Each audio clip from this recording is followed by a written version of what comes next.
تو عوام نے یہ جواب دیا کہ اب کی بار کولیشن سرکار، وہ مہنگائی، بے روزگاری، دستوری اداروں کا استحصال ہے، اور رام مندر جو بنائی گئی اس کے بارے میں خود ہندو سماج میں یہ بات آئی کہ یہ ہمارے مذہب کا سیاسی استحصال ہے اور کس کی شکست قرار دیا جائے؟ یہ عوام کی فتح ہے اور حکمران سیاسی پارٹی کی شکست ہے۔ کیا بھارت میں پارلیمنٹ کے مسلمان ممبر بے روزگاری کو دور کرنے پر حکومت کو مطمئن کرنے کا کوئی نقشہ پیش کرتے؟ مسلم سماج غیر مسلم سماج کی ہم مل جل کر کوشش کریں تو وہ ہم دیش میں عدل اور انصاف، امن و امان اور ایک ترقی کی ریاست بنانے کی طرف آگے بڑھ سکتے ہیں۔ السلام علیکم ورحمۃ اللہ وبرکاتہ۔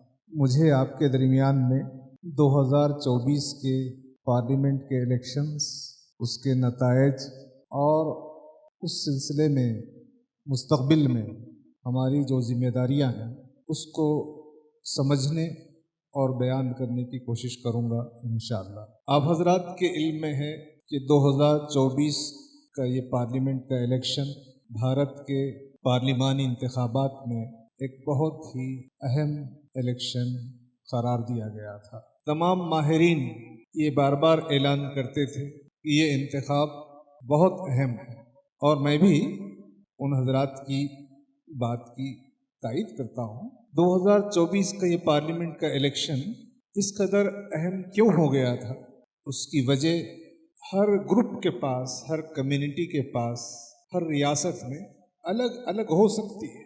بعض لوگوں کے نزدیک ملک کا دستور اس کے لیے ایک رسک پیدا ہو گیا تھا۔ بعض لوگوں کے نزدیک ملک میں جاری جو ڈیموکریٹک سسٹم ہے اس کے لیے ایک بڑا رسک پیدا ہو گیا۔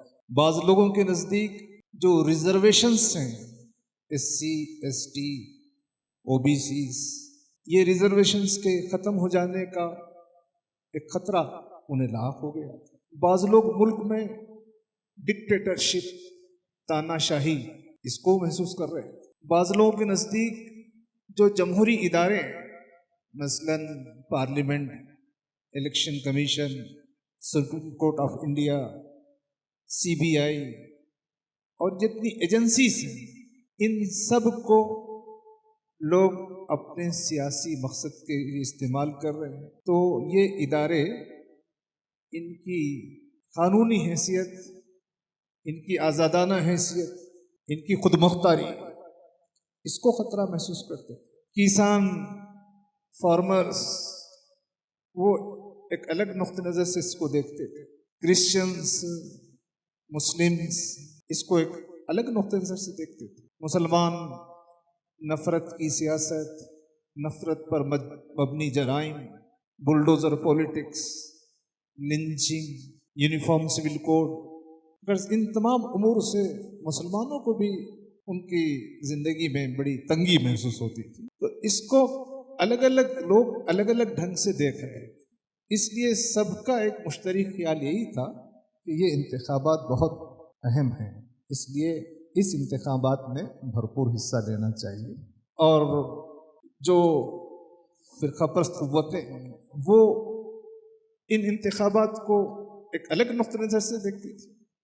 ان کا سمجھنا یہ تھا کہ اب دوبارہ برسر اقتدار آئیں تو وہ تمام اہداف جو 2014 کے پارلیمنٹ الیکشن کے بعد یا 2019 کے پارلیمنٹ کے الیکشن کے بعد حاصل کرنے میں ہم پیچھے رہ گئے ہیں، ان اہداف کو ہمیں حاصل کرنا۔ تو یہ ایک ایسا ہو گیا تھا کہ ایک نظریاتی ایک ملک کا کیا مستقبل ہو، ملک کی کیا شناخت ہو، ملک میں دستور کی حکمرانی باقی رہے گی یا دستور معطل ہو جائے گا۔ بلکہ بعض لوگ یہ کہنے لگے تھے کہ کیا یہ الیکشن آخری الیکشن ہے، اس کے بعد الیکشن ہوگا یا نہیں ہوگا۔ تو اس قدر ان سوالات کے گھیرے میں، ان مباحث کے دوران میں یہ الیکشنز منعقد ہوئے ہیں، تو اس لیے اس کو اہم الیکشن سمجھنا بالکل صحیح بات ہے اور اس کو اہم الیکشن سمجھا گیا۔ الیکشن کے آغاز میں، الیکشن تو ایک بڑا طویل عمل تھا۔ 16 مارچ 2024 کو اناؤنس کیا گیا تھا پارلیمنٹ کے الیکشنز کی باتیں. پولنگ کا عمل 19 اپریل سے شروع ہوا اور 1 جون 2024 تک جاری رہا. 4 جون کو نتائج سامنے آئے. تو 16 مارچ سے 4 جون تک یہ پوری سنگھرش، یہ پوری کہانی یہاں جاری رہی. اس میں تقریباً اب ملک میں 96 کروڑ 88 لاکھ 21,926 اتنے رائے دہندے ووٹرز الیکشن کے وقت موجود تھے. ظاہر ہے کہ اس میں سب لوگوں نے حصہ نہیں لیا. جو اعداد و شمار ہیں 65.8% لوگوں نے قومی سطح پر اس رائے دہی میں حصہ لیا ہے. الیکشن میں جو اب ہم نتائج پر گفتگو کریں گے، جو فرقہ پرست پارٹی ہے جو نفرت کو پھیلانا اور نفرت پر مبنی جرائم کی سرپرست ہے، ان کے وزارت عظمیٰ کے جو ذمہ دار ہیں، یہ اعلان کیا کہ اب کی بار 400 پار، یا اب کی بار مودی سرکار. جو نتیجہ آیا ہے، بھارت کی عوام نے اس نعرے کا کیا جواب دیا ہے؟ اب کی بار کولیشن سرکار. بالکل الٹ. وہ 400 پار عوام نے کہا کہ 400 پار نہیں بلکہ مجبور اور کولیشن گورنمنٹ. تو یہ بھارت کی عوام اور بھارت کے رائے دہندوں کا بہت ہی شعوری جواب تھا. بھارت کے عوام بھی یہ نہیں چاہتے تھے، رائے دہندے یہ نہیں چاہتے تھے کہ کوئی منمانی تاناشاہی، حالانکہ کوئی پارٹی اور پارٹی کے لیڈرز کرمنل کیسز سے، کرپشن سے پاک نہیں ہیں، بلکہ لوگوں نے یہ کہنا شروع کر دیا تھا کہ یہ جو بھارتیہ جنتا پارٹی ہے یہ ایک نرما پاؤڈر کی طرح ہے، واشنگ مشین کی طرح ہے، کہ تمام سیاسی پارٹیوں کے مجرم سیاستدان اس میں داخل ہو کر پاک و صاف ہو جاتے ہیں. تو اس دوران میں 2 چیف منسٹرز جیل میں بند کر دیے گئے اور کئی لوگ انفورسمنٹ ڈائریکٹریٹ وغیرہ کے تحت گرفتار ہوتے رہے. تو لوگوں میں بڑا خوف تھا. سب سے زیادہ خوف اپوزیشن پارٹیوں اور اپوزیشن پارٹیوں کے لیڈرز میں تھا. تو عوام نے یہ جواب دیا کہ اب کی بار کولیشن سرکار. تو اس میں ہمارے لیے بھی سبق ہے، اپوزیشن کے لیے بھی سبق ہے، اور جو نئی حکومت تشکیل دے رہے ہیں ان کے لیے بھی سبق ہے. وہ یہی سبق ہے کہ ڈکٹیٹرشپ، منمانی، دستوری اداروں کا استحصال اور نفرت پر مبنی جرائم، تفریق کی سیاست، ان سب میں جو سب سے بڑھ کر عام ووٹر کو تھا وہ مہنگائی، بے روزگاری. یہ بہت اہم تھا.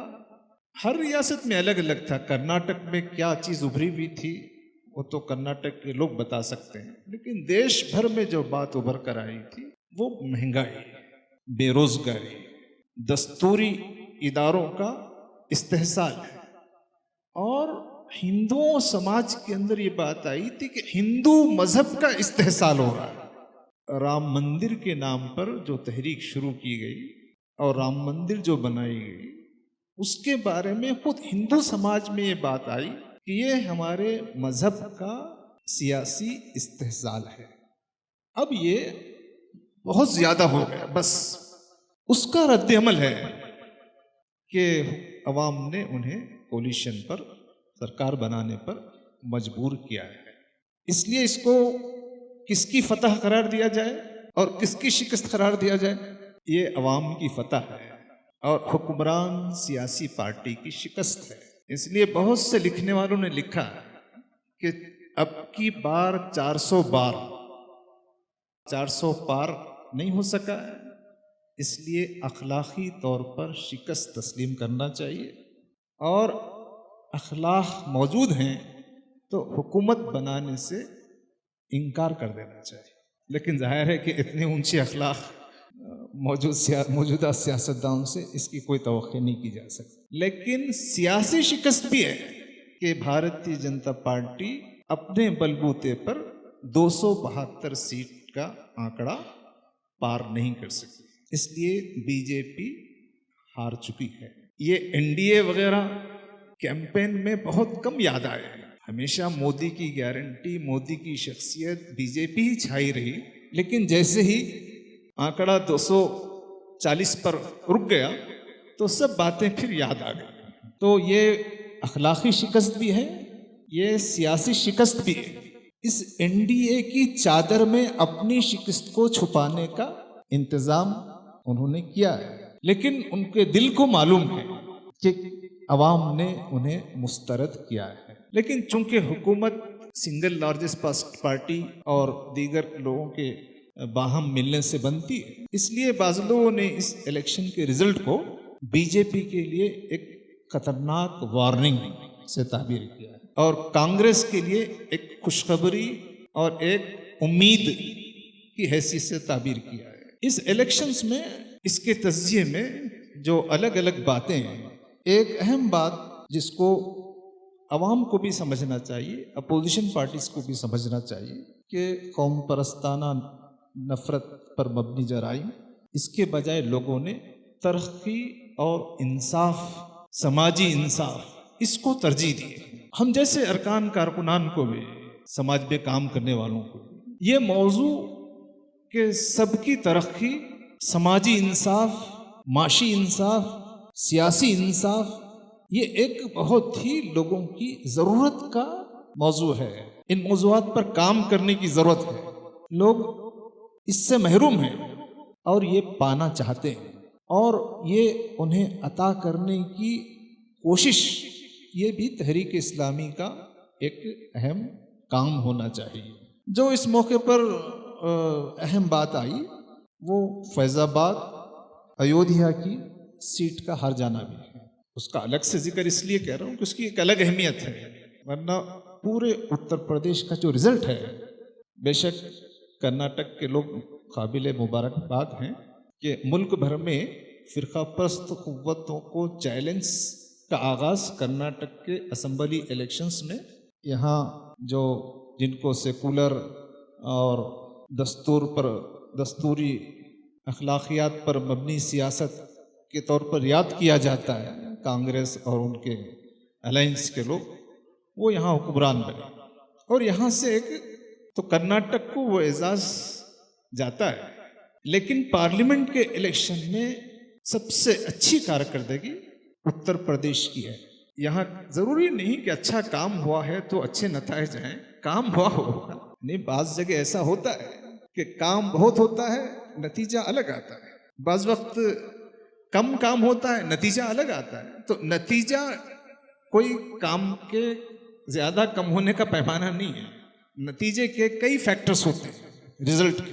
اب کی بار اتر پردیش کا ذکر اس لیے ہے کہ آپ یہاں رہتے یہی سمجھتے تھے کہ اصل مسئلہ اتر پردیش میں، فرقہ پرست پارٹیوں کا گڑھ اتر پردیش، اور وہ ایودھیا، فیض آباد، ایودھیا وہ رام مندر کا جگہ، اسی مقام سے اور اس کے اطراف و اکناف کے علاقوں سے فرقہ پرست پارٹی بی جے پی کو شکست ہوئی ہے. تو یہ خود بھی دیش بھر کے لیے ایک میسیج ہے. میسیج یہی ہے کہ لوگوں نے مذہب کے استحصال کے خلاف اور روزی روٹی، مہنگائی، بے روزگاری کے حق میں اپنی آواز بلند کی. تو ہم جیسے ارکان اور کارکنان کو یہ سوچنا چاہیے کہ ملک بھر میں بے روزگاری کے خلاف، مہنگائی کے خلاف، یہاں کے برادران وطن کو لے کر ایک منظم منصوبہ بند، ایک سماجی جدوجہد شروع کرنا چاہیے. اس میں یہاں کے لوگوں کی ضرورتوں کی تکمیل ہے. میں نتیجے میں جو باتیں ابھر کر آتی ہیں اس کا ذکر کر رہا ہوں. ایک اہم بات یہ بھی ہے کہ یو پی، بہار، بنگال، مہاراشٹر، تامل ناڈو، یہ ملک بھر میں سب سے زیادہ پارلیمنٹ کی سیٹ والی ریاستیں ہیں. یو پی میں 80، بہار میں 40، بنگال میں 42، مہاراشٹر میں 48، تامل ناڈو میں ایک کم 40، 39. یہ سب مل کر قریب 250 ہوتے ہیں، مطلب 543 میں تقریباً 250 سیٹ ان 4 ریاستوں میں، ان چاروں ریاستوں میں لوگوں نے بی جے پی کو مسترد کیا ہے۔ مطلب کہ دیش کی ایک جو سب سے بڑی اور طاقتور ریاستیں ہیں وہاں ووٹ شیئر بھی کم ہوا ہے، نمبر آف سیٹس بھی کم ہوئے۔ تو اس میں یہ جو سبق ملتا ہے کہ یہ جو جیت یا حکومت بنائی جا رہی ہے یہ ایک ٹیکنیکل ایک نمبر گیم ہے، یہ حکومت کی جیت نہیں ہے، یہ عوام کی جیت ہے۔ دوسرا، 1 party 1 leader 1 culture 1 language 1 religion, ایک ایسا ہی کانسیپٹ ہے ان کا۔ اس کانسیپٹ کے خلاف لوگوں نے ووٹ دیا ہے۔ یہاں کئی مذہب، کئی کلچر، کئی قومیں، کئی زبانیں، یونیفارمیٹی کے خلاف اور یونیٹی ان ڈائیورسٹی کے حق میں یہ رزلٹ کو پڑھا جائے گا۔ ایسا پڑھنا چاہیے اور سماج میں ایسا سمجھنا اور سمجھانا چاہیے۔ یہ 1 پارٹی 1 الیکشن، یہ جو 1 نیشن 1 الیکشن، اس قسم کی جو باتیں سڑ سڑ کر بول رہی تھی، عوام نے اس کے خلاف اپنی آواز بلند کی ہے۔ اس میں ایک سبق یہ بھی ملتا ہے کہ اپنی ریاستوں میں ریجنل پارٹیز کو، سیکولر ریجنل پارٹیز کو ہم طاقت پہنچائیں۔ آپ کی ریاست میں ایسا نہیں ہے لیکن ملک بھر میں ہے۔ دیکھیے کہ بی جے پی کو 240 سیٹ ملے، کانگریس کو قریب 100، اب گننے آسان رہتا ہے تو 340، 543 میں سے 340 ملک گیر پارٹیوں کے لیے، قومی سطح کی پارٹیوں، اور باقی جو بچ گئے ہیں 204 وہ سب ریجنل پارٹیز کے ہیں۔ تو ایک بڑی تعداد ایسی ہے جو ریجنل پارٹیز کے پاس ہے۔ تو یہ جو الیکشن ہے یہ میسیج دیتا ہے کہ کولیشن، کنسنسس، انکلوزینس، مل جل کر جینا ہے اور مل جل کر حکومت کرنا ہے۔ ریجنل ایسپریشنز کا اور ریجنل پارٹیز کا ریسپیکٹ برقرار رہے۔ الائنسز کی ضرورت ہے، جن لوگوں نے الائنس نہیں کیا ان کو بہت نقصان ہوا۔ مثلاً اڑیسہ میں بیجو جنتا دل، آندھرا پردیش میں جگن موہن ریڈی کی پارٹی YSR، اتر پردیش میں مایاوتی بہوجن سماج پارٹی، تلنگانہ میں BRS، انہوں نے کسی سے الائنس نہیں کیا۔ ظاہر ہے کہ الائنس ہم چاہتے ہیں کہ وہ سیکولر پارٹیوں کے ساتھ کرتے، لیکن کسی سے الائنس نہیں کیا۔ تو جن پارٹیوں نے کسی سے ساتھ الائنس نہیں کیا ان کے لیے بہت ہی یہ الیکشن نقصان دہ رہا۔ تو اوریجنل پارٹیز کسی پارٹی سے الائنسز جو کیے ہیں ان کو کافی مواقع ملے ہیں۔ تو اس میں ہمارے لیے سبق یہی ہے کہ ہم لوگوں کو بتائیں کہ یہ الیکشن کا رزلٹ جوڑنے کی طرف، لوگوں کو جوڑنے، مل جل کر رہنے کا میسیج دیتا ہے، اور توڑنے والی قوت، نفرت کی قوتوں کے خلاف یہ عوام کا مینڈیٹ ہے۔ اس موقع پر ہم یہ بات بھی یاد رکھیں کہ اربن اور رورل دونوں کا رجحان الگ رہا۔ آپ لوگ تو میٹرو کے ہیں، اربن ایریاز میں کمیونل فورسز کو ووٹ ملا ہے، رورل ایریاز میں ان کے مقابلے میں دوسرے فورسز کو ووٹ ملا ہے۔ پورے ملک بھر اربن، وہاں تو بہت پڑھے لکھے لوگ رہتے ہیں، middle class, upper middle class اور تھوڑے متمول، تو یہ بہت ہی ایک اچنبھے والی بات ہے۔ حالانکہ پڑھا لکھا آدمی زیادہ سمجھدار ہونا چاہیے، اور دیہاتی آدمی، کم پڑھا لکھا آدمی، اس کو ہم سمجھتے ہیں کہ یہ ناسمجھ آدمی ہے۔ لیکن ہمارے دیش کی یہ جو صورتحال سامنے آئی ہے کہ جو جتنا زیادہ پڑھا لکھا ہے اور جو جتنا زیادہ متمول ہے وہ اتنا زیادہ کمیونل رجحان کا مالک نظر آتا ہے، اور جو جتنا دیہات میں ہے اس کا رویہ تھوڑا مختلف ہے۔ تو دونوں جگہ ہمیں کام کرنے کی نقطہ نظر اختیار کرنا ہے۔ اربن ایریا میں زیادہ توجہ کی ضرورت ہے، اور رورل ایریا میں ان کو آسانی سے ان کے ساتھ ہم مل جل کر کام کرنے کی کوشش کر سکتے ہیں۔ یہ بھی ایک اس کے اندر میسیج ہے۔ اب جہاں تک مسلمانوں کا تعلق ہے ان کے لیے بھی الیکشن بہت اہم رہا۔ 2014 2019 کے الیکشن میں تو ایسا لگتا تھا کہ مسلمانوں کے ووٹوں کی کوئی اہمیت نہیں ہے، آپ کس کو بھی ووٹ دے دیں، بلکہ بی جے پی بھی ایسے کہتی تھی کہ بھئی آپ ہم کو ووٹ دیں یا نہ ووٹ دیں، ہم کو آپ کے ووٹوں کی ضرورت ہی نہیں ہے۔ لیکن یہ الیکشن بتایا کہ مسلمانوں کی ووٹ، مسلمانوں کی جو طاقت ہے وہ بہت پھر پلٹ کر آئی ہے۔ یہ ایک بہت، کیونکہ لکھنے والے لکھتے ہیں کہ اتر پردیش ہو یا ملک بھر میں جہاں مسلمانوں کی آبادی ہے، جہاں وہ رائے دہندے ہیں، ان کا جو غیر مسلموں سے تال میل کے نتیجے میں انہوں نے جو ووٹ کا استعمال کیا ہے وہ بہت غیر معمولی ہے۔ اس کا پرچار کر کے میں کوئی لوگوں کو دشمنی کی دعوت نہیں دے رہا ہوں کہ پھر لوگ، لیکن جو چیز اچھی ہوئی ہے اس کا اظہار بھی کرنا چاہیے کہ مسلمانوں نے ملک بھر میں یہ جو مہم چلی تھی وہ مسلمانوں کے تمام جماعتوں کی طرف سے چلی ہے، لیکن اس میں جماعت اسلامی کا بھی اہم کردار ہے، اور جماعت اسلامی کے تحت جو ذیلی ادارے بنائے گئے تھے ان کا بھی اہم کردار ہے۔ ووٹرس لسٹ میں ناموں کی شمولیت اور ووٹ کا بھرپور استعمال اور اتحاد سے ووٹ کا استعمال کرنا، یہ بہت، اور ریئیکٹ نہیں ہونا، اس کو تو تمام غیر مسلم بھی تسلیم کرتے ہیں کہ کیا کیا نہ کہا گیا ہے۔ کہیں منگل سوتر کی بات، اور لفظ شہزادہ جو استعمال کیا گیا وہ شہزادہ کے بجائے وہ ہندی زبان میں شہزادے کو کیا کہتے ہیں، راجکمار بھی کہہ سکتے تھے، پرنس بھی کہہ سکتے تھے، پرنس بھی کہتے ہوں گے، لیکن شہزادہ، وہ تنقید تو کسی پہ کرتے تھے، لیکن وہ یہ اصطلاح کون لوگ زیادہ استعمال کرتے ہیں؟ مجرا لفظ کس زبان کا ہے؟ اور وہ جو اس سے خطرناک کہ مسلمان O B C S C S T کا ریزرویشن چھین کر یہ ریزرویشن مسلمانوں کو دیا جائے گا، او بی سیز کو، ایس سیز کو، ایس ٹیز کو مسلمانوں کے خلاف کھڑا کرنے کی ایک بڑی ترکیب ہے۔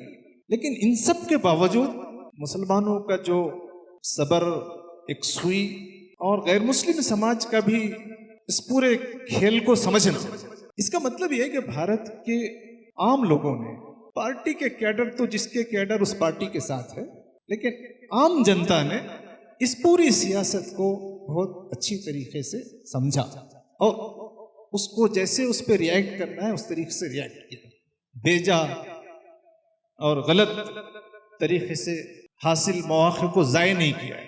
تو یہ ایک بہت ہی، یہ الیکشن کی خوبی یہ ہے کہ مسلمان ووٹ کی اہمیت اور مسلمان ووٹ کا اس میں رول وہ تسلیم کیا جانا چاہیے۔ اپوزیشن بھی تسلیم کرے، حکمران پارٹی بھی تسلیم کرے، عوام بھی تسلیم کرے۔ اگر کوئی تسلیم نہیں کرتا ہے تو پھر آئندہ ان کو ہم تسلیم کرانے کی کوشش کریں گے، لیکن اس میں یہ بھی سبق ہے۔ یہ صحیح ہے کہ لوگ سوال کرتے ہیں کہ اس میں مسلمان ممبر آف پارلیمنٹ کتنے ہیں؟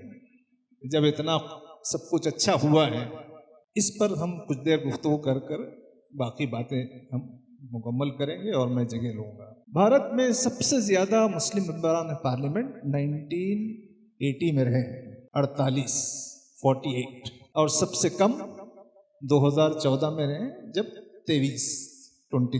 حالانکہ مسلمانوں کی آبادی کا تناسب 14.5 ہے سرکاری اعتبار سے، وہ بھی 2011 کے سینسس کے مطابق، تو 543 کا 14% تو 70-80 کے قریب ہوتا ہے، لیکن وہ تو اعداد و شمار ہیں، 48 سے کبھی بڑے نہیں۔ تو اب بھی بعض مسلمان نوجوان یہ سوال کرتے ہیں کہ جب اتنا ووٹ ہے کیا ہم ہمیشہ صرف ووٹ ہی دیں گے، یا ہمارا پارلیمنٹ میں یا اسمبلیوں میں ہماری نمائندگی میں بھی اضافہ ہوگا؟ تو یہ شوق، یہ خواہش، یہ آرزو اچھی ہے، اور ہر سمجھدار آدمی کی خواہش ہو سکتی ہے، ہمیں اس کی کوشش بھی کرنا چاہیے۔ لیکن ایک چکتا ہوا سوال ہے کہ 48 ہوں یا اب 24 ہوں، کیا واقعی یہ مسلمانوں کی نمائندگی ہے؟ مسلمان نام کے لوگ تو منتخب ہوتے ہیں، اکا دکا لوگ مسلمانوں کی نمائندگی بھی کرتے ہیں۔ حقیقت یہ ہے کہ یہ سیاسی پارٹیوں کی مسلمانوں میں نمائندگی ہوتی ہے، یہ مسلمانوں کی سیاسی پارٹیوں میں نمائندگی نہیں ہے۔ اس لیے تعداد بھی بڑھنا چاہیے، لیکن تعداد بڑھنے کے اس شوق سے زیادہ اہم یہ ہے کہ کیوں بڑھنا چاہیے، آخر مسلمان ممبر آف پارلیمنٹ کو کیا کرنا چاہیے، یا مسلمانوں کو سیاست میں کیا کرنا چاہیے۔ کیا بھارت میں پارلیمنٹ کے مسلمان ممبر بے روزگاری کو دور کرنے پر حکومت کو مطمئن کرنے کا کوئی نقشہ پیش کرتے؟ بھارت میں پارلیمنٹ کے مسلمان ممبر سماج میں کرپشن کو دور کرنے کا کوئی نقشہ پیش کرتے ہیں؟ بھارت میں جو مسلمان پارلیمنٹ کے ممبر جو انوائرمنٹل جو کرائسس ہے اس کو دور کرنے کا پارلیمنٹ کے اندر پارلیمنٹ کے باہر کام کرتے ہیں؟ بھارت میں موجود پارلیمنٹ کے مسلمان ممبر حقوق انسانی کی پامالی پر پارلیمنٹ کے اندر پارلیمنٹ کے باہر کوئی کام کرتے ہیں؟ بھارت میں جو مسلمان ممبر آف پارلیمنٹ ہے، جو جہالت ہے، جو تعلیم کی کمی ہے، جو سماجی پسماندگی ہے، جو دلتوں پر ظلم ہے، ان سب کے لیے سماج میں اور پارلیمنٹ کے اندر ایسی کوئی اپنی شخصیت بنا کر پیش کرتے ہیں؟ یا کسانوں کی خودکشیاں ہیں، ایگریکلچر کے کرائسس ہیں، کیا مسلمان member of parliament in agriculture کے لوگوں کے مسئلے کو سمجھ کر ان کا حل سماج میں اور پارلیمنٹ کے اندر پیش کر سکتا ہے؟ تو میرا خیال ہے کہ اصل مسئلہ کہ مسلمان کو سیاست میں کیا کرنا چاہیے اور مسلمان ممبر آف پارلیمنٹ کو کیا کرنا چاہیے، یہ بے سمتی ہے۔ وہ ایک سب نمائندوں کی طرح ہاتھ اٹھانے اور ایک ان کی کانگریس کی یا مایاوتی کی یا اکھلیش کی ہدایت پر کچھ بولنے کرنے کے لیے پہنچ جاتا ہے، انہی کا حامی پٹھو آدمی ہوتا ہے۔ تو تعداد 20 ہو یا 25 ہو، 50-70 ہو تو بہت محبوب ہے، لیکن وہ 10-20 بھی اگر اس میدان میں کام کرتے ہیں تو وہ اسلام کی، مسلمانوں کی، امت کی نمائندگی کریں۔ اگر وہ اسلام کی، امت کی نمائندگی نہیں کر سکتا ہے تو اس کے منتخب ہو جانے یا منتخب نہ ہونے کا بہت زیادہ خوشی اور بہت زیادہ غم۔ ایک سوال ہے، اس پر غور کریں، میں اس پر سوچنے کی دعوت دے رہا ہوں۔ تو چونکہ نوجوان بار بار یہی پوچھتے ہیں کہ کیا ہوگا، تو کیا ہوگا نہیں، مسلمانوں کا ایجنڈا کیا ہوگا؟ تو مسلمانوں کا جو ایجنڈا بھارت کے اندر سیاست میں ہونا چاہیے، جیسے یوسف کنی صاحب کہہ رہے تھے، عدل و انصاف۔ عدل و انصاف سارے سماج کو جب دینے والا بنے گا تو وہ مسلمانوں کو بھی عدل و انصاف دلا سکتا ہے۔ اگر سارے سماج کو دینے والا نہیں ہے، صرف جا کر میرے لیے عدل و انصاف، میری قوم کے لیے عدل و انصاف، اس قسم کے جو نعرے ہیں یا اس قسم کا جو اپروچ ہے، کیا وہ امت کی شان کے مطابق ہے یا ملک کی ضرورت کے مطابق ہے؟ اس سے پورے ملک کا، مسلمانوں کا بھلا ہے یا نہیں ہے؟ تو ہم کو کتنا بڑا کام ہے جو پولیٹکس کے میدان میں کرنا ہے۔ اور یہ بات بھی یاد رکھیں کہ پولیٹکس میں جو M L A M P بنتے ہیں یا حکومت بھی بنا لیتے ہیں، وہ صرف M L A M P سیاست نہیں ہے۔ جب تک جوڈیشری میں اور جب تک بیوروکریسی میں ان کے مددگار موجود نہ ہو، جب تک میڈیا میں ان کے مددگار موجود نہ ہو، تو میڈیا، بیوروکریسی اور جوڈیشری اور پارلیمنٹ و اسمبلی، یہ 4 اہم چیزیں ہیں۔ تو صرف M L A M P بننا اور ان تینوں محاذ پر آگے نہ بڑھنا، اس سے سیاست میں آگے نہیں بڑھ سکتے۔ اور جہاں تک مسلمانوں کا تعلق ہے، ہم کو پورا یقین رکھنا چاہیے کہ سیاسی قوت ایک زینے کی آخری اونچی منزل ہے۔ جو بنیادی اور پہلی منزلیں ہیں وہ ایمان کی طاقت، اخلاق کی طاقت، علم کی طاقت، صلاحیتوں کی طاقت، روپے پیسے، معیشت اور اقتصادیات کی طاقت، اور اس کا کلمینیشن سیاست کی طاقت۔ اگر ہم ان نچلی طاقتوں کو حاصل کیے بغیر صرف سیاست کی طاقت پر دھیان دیں گے تو کوئی بڑا کام نہیں کر سکتے۔ تو یہ الیکشن ہمیں یہ سبق دیتا ہے کہ ہمارے یوسف کنی صاحب بتا رہے تھے کہ ہم نے غیر مسلموں کے ساتھ مل کر کام کیا ہے۔ کس پر؟ ملک کے مشترک مفادات کے لیے۔ اسی طریقے سے مسلمانوں کو ملک میں غربت کے خلاف، ظلم کے خلاف، نابرابری کے خلاف، دولت کی غیر منصفانہ تقسیم کے خلاف، یہ ایکولوجیکل ماحولیاتی پرابلم. تو مسلمانوں کو ایمان اور اخلاق، اسلام اور امت کے مقاصد سے جڑ کر ان مقاصد کے لیے کام کرنا ہی سیاست میں بھی اور سماج میں بھی ہمیں طاقت عطا کرے گا. تو یہ ایک موقع، یہ الیکشن دیا ہے. پورے ملک میں مسلمانوں نے غیر مسلموں کے ساتھ مل کر کام کیا ہے. یہ ایک بہت، اس کو آگے بڑھانا چاہیے. ہمیں اسلام نہیں چھوڑنا چاہیے. جب مسلمانوں سے یہ کہا جاتا ہے، بہت سے پہلے کانگریس کے لوگ کہا کرتے تھے، اب بھی بہت لوگ کہتے ہیں کہ قومی دھارے میں شامل ہو جاؤ. مطلب آپ اپنا دین، اپنا ایمان اور اپنی تہذیب چھوڑ کر ہمارے ایمان، ہماری تہذیب میں داخل ہو جاؤ. ہم کو قومی دھارے میں شامل ہو کر قومی مسائل کو حل کرنا چاہیے اسلام کی تعلیمات کی روشنی میں. یہ موقع اس امت کو اب حاصل ہو رہا ہے. ہم سمجھ رہے ہیں کہ حالات بہت خراب ہے، بے شک حالات بہت خراب ہے، لیکن یہ حالات ہمیں یہ موقع فراہم کر رہے ہیں. اور غیر مسلم بھی چاہتے ہیں، جو انصاف پسند سمجھدار ہیں، کہ وہ مسلمانوں سے مل کر یہ لڑائی لڑیں. جیسا ہم چاہ رہے ہیں کہ ہمارے ساتھ کچھ غیر مسلم ساتھ میں ہو، کچھ غیر مسلم بھی چاہ رہے ہیں کہ ہماری اس لڑائی میں مسلمان ساتھ میں ہو. تو خیر نتیجے کے طور پر بہت سی باتیں ہو سکتی ہیں. یہ جو الیکشن ہے، یہ اس اعتبار سے ایک دروازے کھولنے والا انتخاب. اگر ہم ان سب چیزوں کا صحیح فائدہ اٹھانا چاہیں تو ہمارے لیے یہ ایک ملک میں آگے بڑھنے کا بہترین موقع فراہم کرتا ہے. اب اس کو کیسے ہم آگے بڑھائیں، اس میں جو فوری کرنے کا کام ہے، اس کو تقویت دینے کے لیے کہ صرف ایک بار انتخابات میں ایک بار ووٹ ڈالنے کا نہیں. اصل میں مسلمانوں کی کمزوری، ہماری یا عام انسانوں کی کمزوری یہی ہے کہ وہ ووٹ دے دینے کے بعد اپنی ذمہ داری ختم سمجھتے. لیکن یوسف کنی صاحب نے ایک گھوڑے کا ذکر کیا ہے. سیاست گھوڑے کی نگہداشت.